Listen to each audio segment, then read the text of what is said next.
Hi guys, welcome back to my YouTube channel. It's your favorite girl Mary Mojisola Ogumemi. So today, I know it's been a very long time since I came. I know a lot has been happening. And guys, I traveled for my education to America. So I'm reporting from America now, guys. So today on today's episode, I would be talking about my experiences in America and like in Nigeria, comparing the educational system. And of course, you sure know I'm going to have a guest.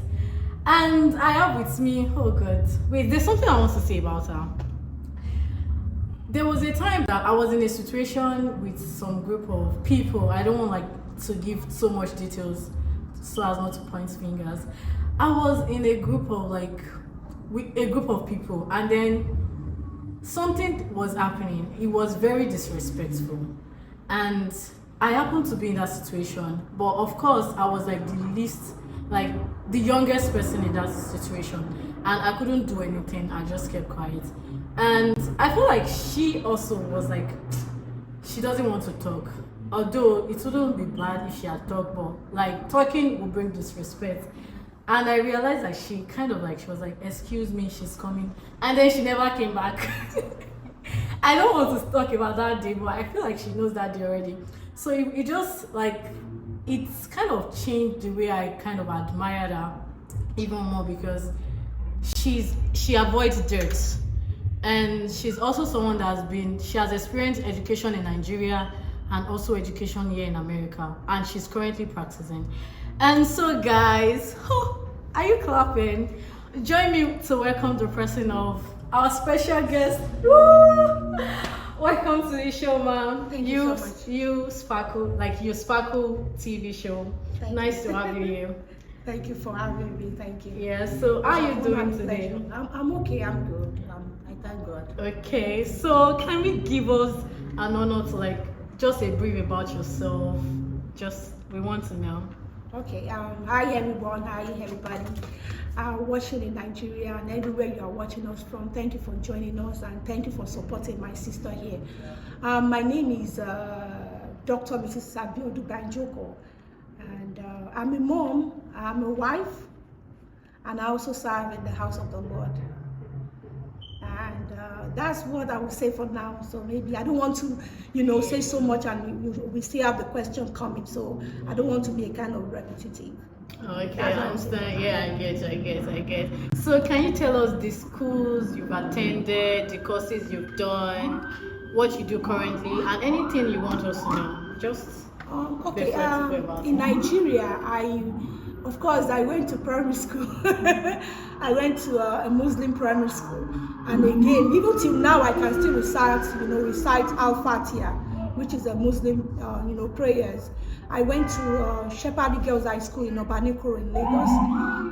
For my university education, I went to University of Ibadan for my first degree. I have bachelor's BSc in biochemistry. Then I went to Unilag. I have my master's in biochemistry as well in University of Lagos. Then after that, I worked few years in FIRO, that is a Federal Institute of Research in Oshodi. I worked there for like a year plus, then I relocated to United States. Then here in United States, I work a little bit. They call it homeland aid, and literally meaning people call it beya. I had to do something, because when I came here, it was different ball game entirely.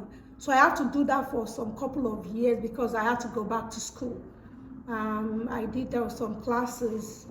They said my classes were more than 10 years old, and I have to go back to like community college so that I wouldn't pay so much. So I went to Borough of Manhattan, community college, BMCC. I did some of the prerequisites that I needed for pharmacy school. Then I went to Toro College of Pharmacy in New York, and I graduated with PharmD 2017, and I'm practicing as a pharmacist now. Wow, that was that was huge actually. If you'd asked me, that was actually really nice. You had so much of your life in education. Yes. Wow, must be really nice. Did you come, like, it means like from your explanation, it means you didn't come as a student. You probably came with a PR or. You mean that coming from Nigeria, Yes. what certificate I have, like No, did you come to Nigeria as an F1 student? Oh no, that is why I say to God be the glory. I'm lucky. My husband actually won visa lottery, so I came with visa lottery. So by the time I came here, I already have my permanent residence, which makes it the journey a little bit more easier. Actually. So it's quite different from coming with any student visa or all that. Because the student visa is it's huge. I have friends. When I was in pharmacy school, I had a lady that actually came with they call it J something visa. She came like a student visa, and the parents were paying. They were paying through their nose back from Nigeria. Before you convert that money to, and she was going to a pharmacy school. It was a lot on her. But thank God for the people that she surrounded herself with. Nigerians, we are very good. We are be our brothers and our sisters keeper. A lot of us were helping, in a little way we could help in time of food and all that, just to help her. But a very, very smart girl, one of the best in her set. She was my junior then. But it's doable anyway. The only thing is that financial involvement. It's huge. It's a lot. Yes, it's a lot. So you would advise anybody coming to study to have good funding? Good funding, and I guess also like a scholarship. There is a lot of scholarship that you can easily explore. That is why my what I will be saying, like my journey, if you look at it, you said, oh, she actually did a lot. But you think about people that don't even have the opportunity to have the visa lottery that my husband won. Some people don't have it, they just come here. But I will suggest or advise that you have to do your research very well. Is this something that you want to really go into or venture into? There are scholarships truly online, and you can search for that, and you can be lucky and get scholarship. But education in America is not a joke. It's not a joke. When it comes in time of finances, finances is the one of the huge hurdle that if you cross over it, it's good. Yeah. I was going to say, can you brief us about your journey? But you have given us more than a brief of how your journey was. Or would you like to still say something about your journey? I mean, thinking about my journey, first thing and foremost, I've said about the issue of finances is already taken care of in a way. I'm paying my student loan now. I'm paying my student loan, and the student loan I have can actually buy a house. Yes, so I wasn't looking at the I wasn't looking at the finances or the debt I'm in, because a friend of mine, the husband was able to cancel me when I wanted to go to pharmacy school. There are bad debts and there are good debts. One of the good debts is your student loan, because because if you look at it, you are using it to improve yourself. It is an account of you are empowering yourself. If you get loan now to buy a car, which is not a good debt. If you get loan to buy clothes, it doesn't make sense. But loan for your school, loan for your house, to buy a house, those are good, those are good loans. And with the way America is, thank God for this place, you can easily you can get a job with my profession anywhere. The only thing is that you have to write them. If I want to leave New York and go to somewhere like Texas, the only thing I have to do their law, the pharmacy law, because the law varies by states.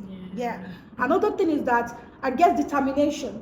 I initially in Nigeria, when I wanted to do my first degree, my plan was to have pharmacy. I had medicine in mind, but I don't like seeing blood. I said no, I can't handle blood, and I can't handle pain. I don't want people to be suffering, and you see people in pain, crying and blood. I can't handle it. So I don't like needles as well. So I look at those are the weak, my weak side. I don't want to handle all those. I eventually said, okay, I will do pharmacy. I like taking care of people. So in Nigeria, I couldn't. I couldn't do pharmacy in University of Ibadan because of few marks. Then the cutoff for pharmacy was 244. I had 238. And my WAEC results were excellent. In fact, when I went to do my clearance for biochemistry, one of the ladies was like, You should have done pharmacy. What happened? You don't know anybody. You know, the factor of you don't know anybody also plays vital role in Nigeria, which is not paramount in America. Your result speaks for you. They admit based on merits, based on what you have. That's another, that's another thing. Like, in Nigeria, it's always like, exactly. You don't know anybody. You don't know anybody. You'll be like, like yes. when you do jam and you get so high. Because I think my first jam, I had like 240. It wasn't so high, honestly, but it was like on the average. On the average, and yes. I was applying for, I think, math at that point, and I see a lot of like my mates who had even less than 200 exactly. in universities. Yes. And I'm like, how did you guys do it? Exactly. I had friends that were studying pharmacy at that point, and with our interaction and getting to know other people, you heard that some people had 223, 220, and they are studying pharmacy. And here I had 238. I couldn't even get in. So it was, and later on my sister advised that you can still do it. I'm like, after a year in biochemistry, and another factor is what you call strike. I was thinking about strike. I don't want to experience strike while I was still in school. So that was why I really settled for to biochemistry. And I mean, to God be the glory, I did my best. So coming here, my sister was like, I was having a conversation with my brother that had been here even before me. He's a medical doctor, and it was like, Biodu, if you want money, you have to go into health sector. But if you want to be okay, be comfortable, then you can continue with your academics, like be an academician or continue to do my PhD, eventually become maybe a professor in the university. I mean, he knows I like impacting knowledge, I like teaching. So I was like looking at it now. At the end of the day, what's going to happen? And my sister said, well, you wanted to become a pharmacist. You can also do it in America. And I'm like, is it possible? She said, yes, this is a land of second chance. That was why I ventured into it, even though I was, I'm married and I have a son. Then I had my second child while I was in school. So she was a year. We're going to get there. Yeah, so it's a lot. Yeah. Yeah, we're going to get there. So like, one thing I would just love to add to what she said was like, my own experience with Nigerian institution was like, I also had issues with UI. It was just UI's post-TME that kept like failing me. No, it's not me that failed it. Because like, UI post-TME, like, it's not tough, but at the end of the day, you find that I don't know how to explain it. It can just be like, there's always 3 questions. 4 subjects: English, compulsory, and any other 3. So everything is going to be nice except one subject. For my time, it was physics. Physics was so difficult. I'm like, I felt like, I did so well in English and every other one. Ordinary physics will not drop me down. For me to see the results, I'm like, did I do this? Yeah. But like, it's always like that. And I know people that never even got that mark. I think it was like 60 or then like reaching 60 that are in UI today. I don't want to like drag universities. Most universities in Nigeria are victims of these things. Yes, one thing about UI, they always go for merit, truly. But after the merit, they always still do like some undercover stuff. You have to know someone. It's just, I guess that will cut across every institution. Maybe most, not, we don't want to like put everybody, maybe most. And while I was in Nigeria, then I had my first degree. That was 2002. Then I don't think like we had a lot of private university then. They were not really very common at that time. But now private universities, they are so much. But my question always all the time is that, can they really afford it? Can most parents afford it? Which is totally different from what you have in United States. United States, like if you have parents, or even if you have a permanent resident, like what they call green card, you are still eligible for financial aid. Yeah. It also depends. Like for me, I already told them I was a graduate from Nigeria, a foreign grad. So they didn't give me financial aid like that because they said it was basically meant for people going for their first degree.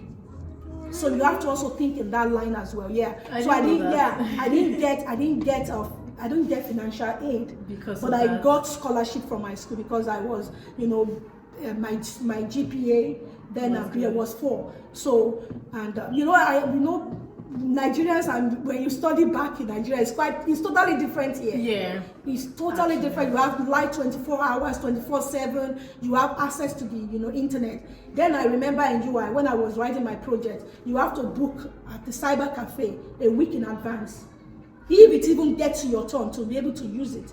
So there are so many factors, that can hinder, slow down the pace of your education pursuits in Nigeria. Unlike what they have here, you have everything at your disposal. Even when I was in BMCC, I was tutoring, and they were paying me.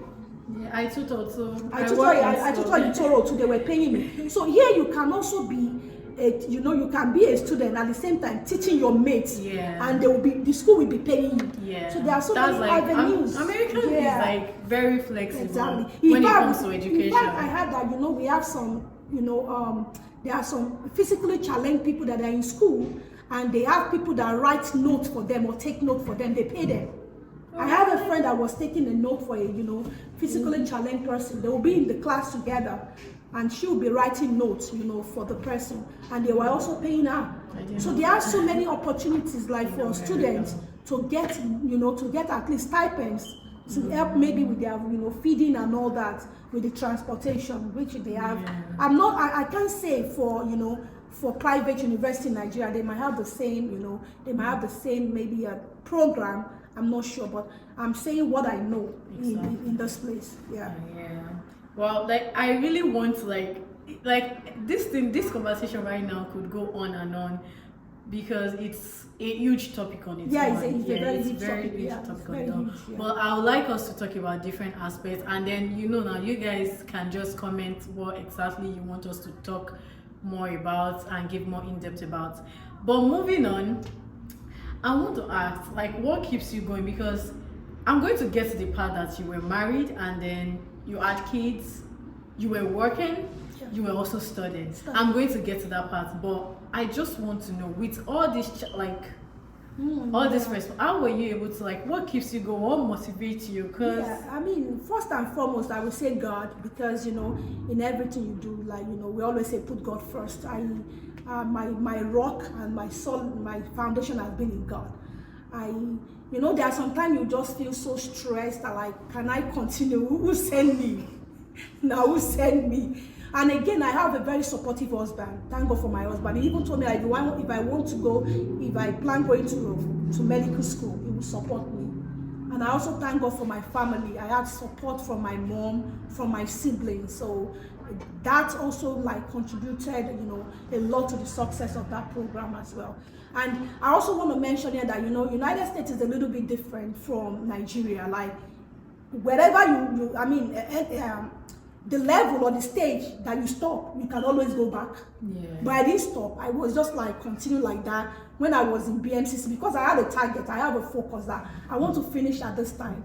So I took spring classes, summer classes, fall. I was taking all the classes that were available. Okay. Then I was also working as a homemaker. So I was doing 48 hours. So from work to class, then maybe to class or sometimes home. But that's where I said my husband was very supportive. He was helping with the children.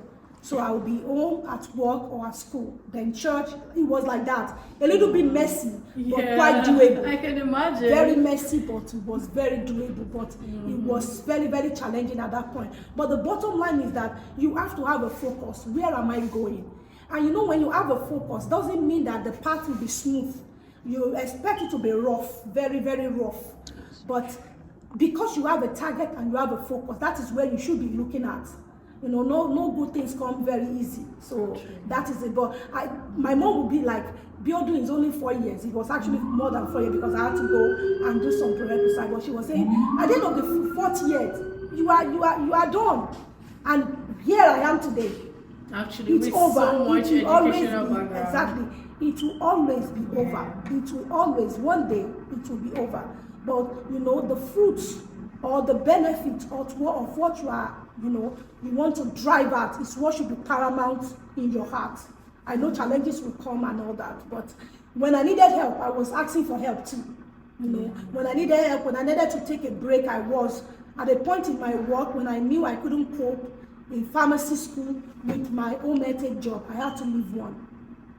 Yes, I had to leave one. But the only thing I would say, it wasn't like a kind of regret, but I would like advise people is that make sure you ask questions before you go and do that profession. If I've known, I would have, you know, when I came to this country, I would have been a technician, pharmacy technician, instead of home health aide.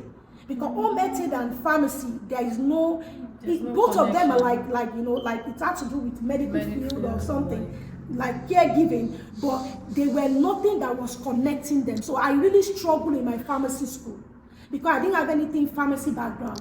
But when you do pharmacy, you become pharmacy technician, you have ideas about medication. What does this do? You have a little bit advice, if not everything, at least you will know the names of medication. I didn't know any. So I was struggling, trying to learn the medication, trying to know how it works. But I had friends that were technicians. They know the medication already, they know the name. All they have to do is to know the dosing and to know the side effects and maybe to know the mechanism of action. But I had to study everything. So when they were studying about 3 things, I was studying about 5 or 6 things. So that's why I said that whatever you want to do, make sure that you ask questions. Like if anybody is coming to do pharmacy now and they want to go and do home health just to help themselves financially, I would advise no.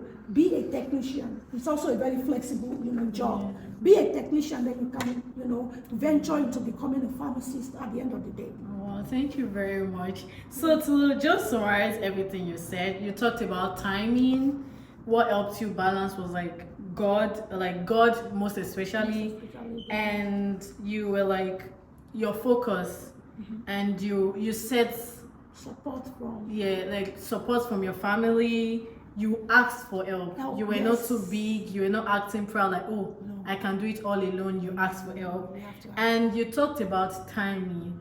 Like I felt like it just reminds me of like, you know, one thing we learned one of those days in school is when you want to set a goal, make it smart, which is I know for a certainty is timely.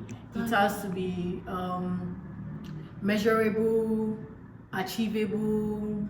Yeah, I have about time. Yeah, but I know the T was timely.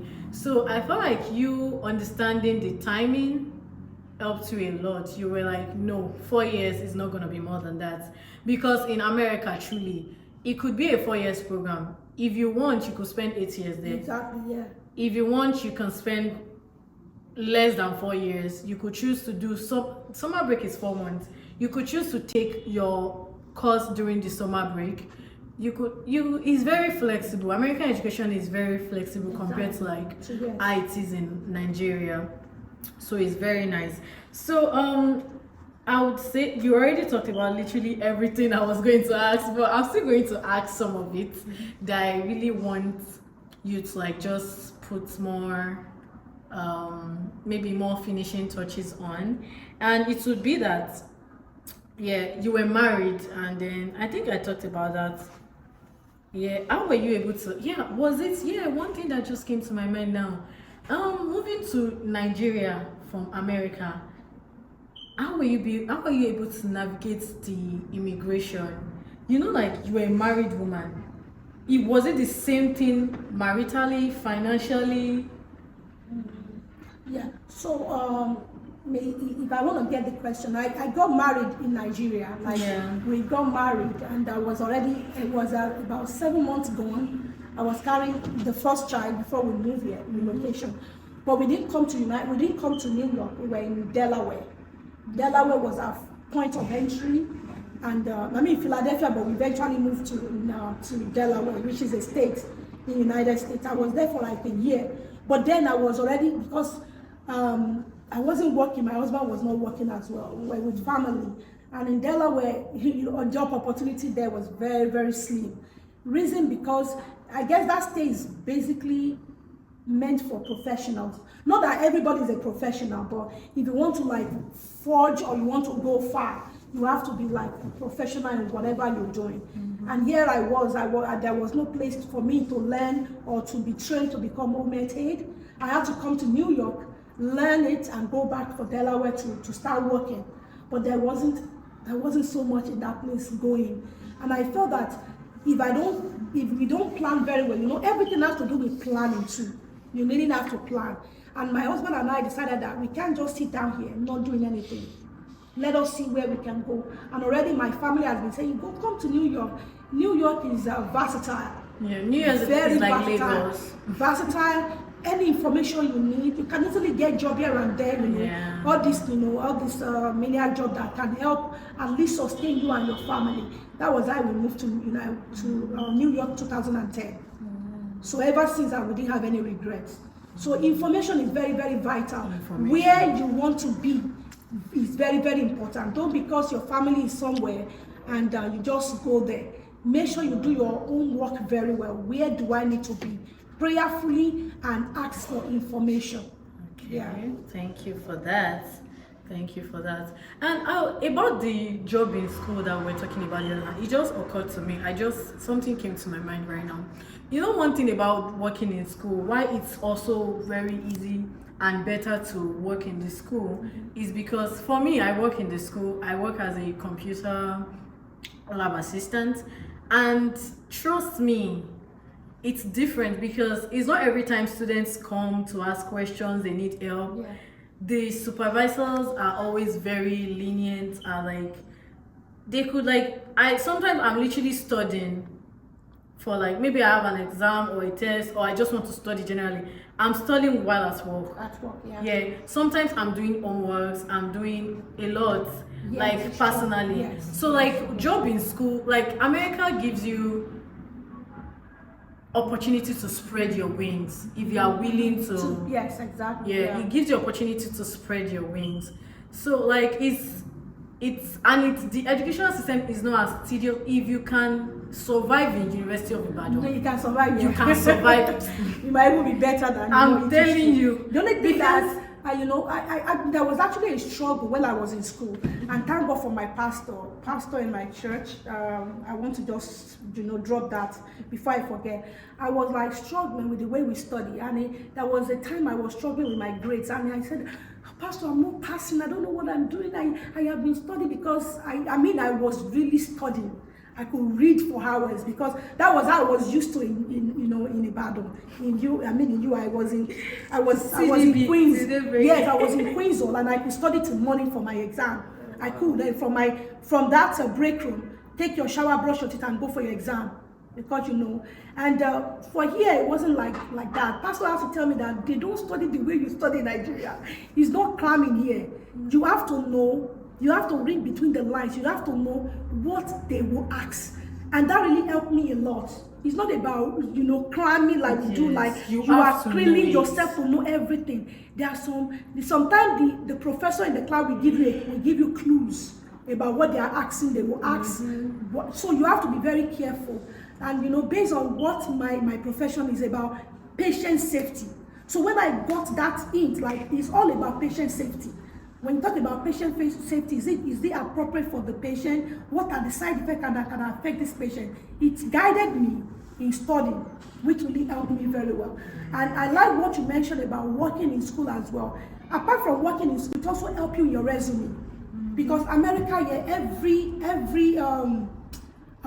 experience or anything you do counts in your resume. If you put, I volunteer in school, I've worked in this place as a computer, lab assistant, it's going to help you in your resume. You might, in the future, have a friend, maybe an IT company, and when they see that in your resume, it's also very, very helpful. So I like the idea they are doing.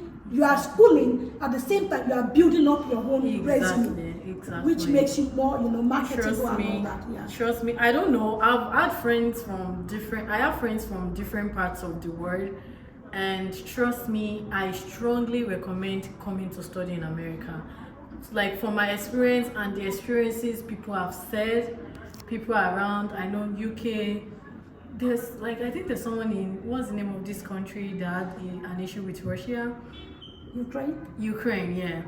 So and all their experience, Australia, all their experiences, I think US still has like a edge over every other educational system, because I don't know how to explain it. I don't know, I don't want to say they are too good, but yes, they are good. I strongly recommend from my experience.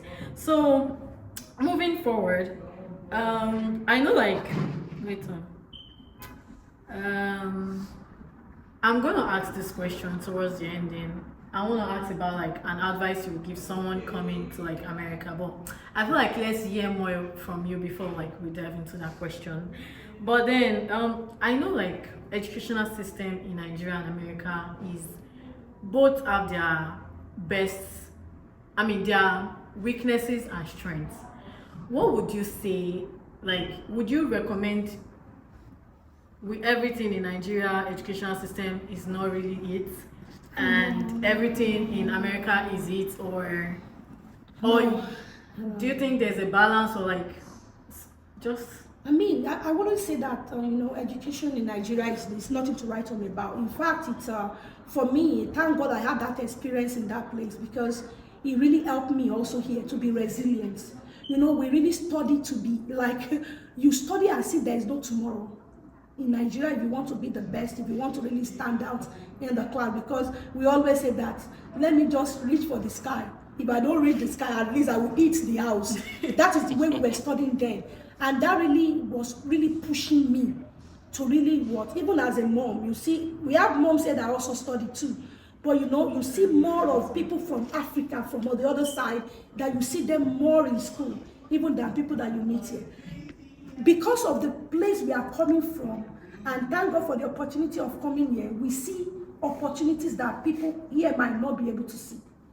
Like I mentioned, there are so many facilities that are not available, but they are here. And we have some good teachers also in Nigeria. We have lecturers that are very good. It's not that we don't have them, but the problem is, with the way maybe the equipment, the little that they have, most of the time we improvise. Most of the time we try to imagine what they are teaching. Unlike here, you see, they will bring the prototype into the class. You are looking at what you are saying. Thank God for computer now. They will give you 3D, whatever 4D, if there is 4D and everything. They'll play videos. Exactly. I'm like, we even play games in class related to, like sometimes when we finish studying, sorry to cut you short, when we finish studying in class, the professor could say, bring out your phone or your computers and like go on Kahoot, do a lot. I'm like, we play games in class? Like really? Wow, it's really nice. So I wouldn't say that, because for me, Nigeria gave me the foundation to be successful. I would say that biochemistry, my department, UI, Unilag, everywhere I got my education, they gave me the foundation to build on.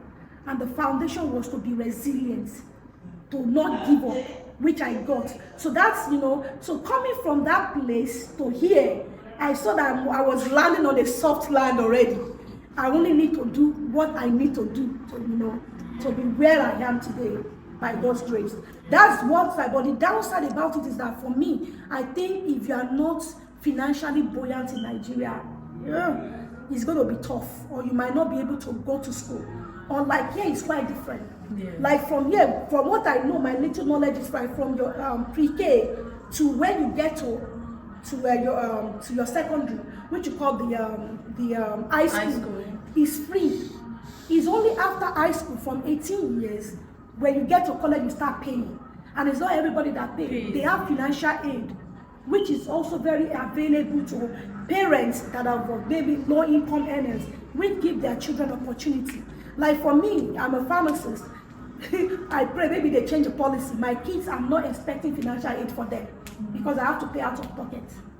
So those parents, they already have planned for their children by starting with education fund for them right from when they are younger. But that is another downside of Nigeria, which I think the government should please look into. There was a time they wanted to implement loan for students and all that. Yeah, but here, it's not that your parents will pay you back. Yeah. They call it financial aid. To help. This thing you talked about, I actually have intention of inviting someone to actually talk about the concept of financial aid generally, because I had a conversation with a friend. They were Nigerian government wants to remove subsidy on education, which means education is going to be very expensive and some people will have to drop out. And I told this person that generally quality education is not cheap. Education is expensive. So I feel like I was not talking about the concept of financial aid, how America has been able to stand at the top of giving great education, even if there are people that that actually receive it for free and all that. Well, I don't want to talk so much about it because it's something I actually have intention of like bringing as a whole big topic, the concept of financial aid and scholarship funding generally. And again, sorry to cut you short, you know, there is also this issue. Like here, we have some rich men and women, like the financially buoyant people that invest in education. All the scholarship they are talking about is from all these wealthy people. And recently, one of the school, in New York, also gave medical school. They said it's going to be free. So we have people that are like they are like a stakeholder when it comes to education. They are giving all their wealth. But how many people do you have in Nigeria? Like I don't know. They might be, but maybe it's not enough. And that's another angle that we could look at it. It's not all about government. We have to have individuals as well, also helping I want to give regard to someone of blessed memory now, though. He was the proprietor of my school, Chief CFI Olaniyan. I pray that the Lord gives you. I pray that you rest in peace in Jesus' name, because this person happens, although it happened that when he was younger, everybody in my community back then sponsored him to America to study. So when he came back, after studying, he came back to Nigeria and always gives scholarship to people from the foundation. Like he has a school, and his schools are always they are all very affordable and of great standard, and he gives scholarship to students from his hometown to Lagos, and then when he sees that you are even still very good, he's always very ready to support you. At least when I was going to university at that time, when I had plans, I thought I was going to actually study in Nigeria. When I was going, and he was like, oh, once you get admission, let me know and all that. Even when I go see him, I know how he's always taking care of me and all so there are actually people like that. But not everybody sees it. Most people now, when they see things, when they have money, all they think about is their family. Exactly. And I feel like life is more than that right now. There are a lot of people out there that need help.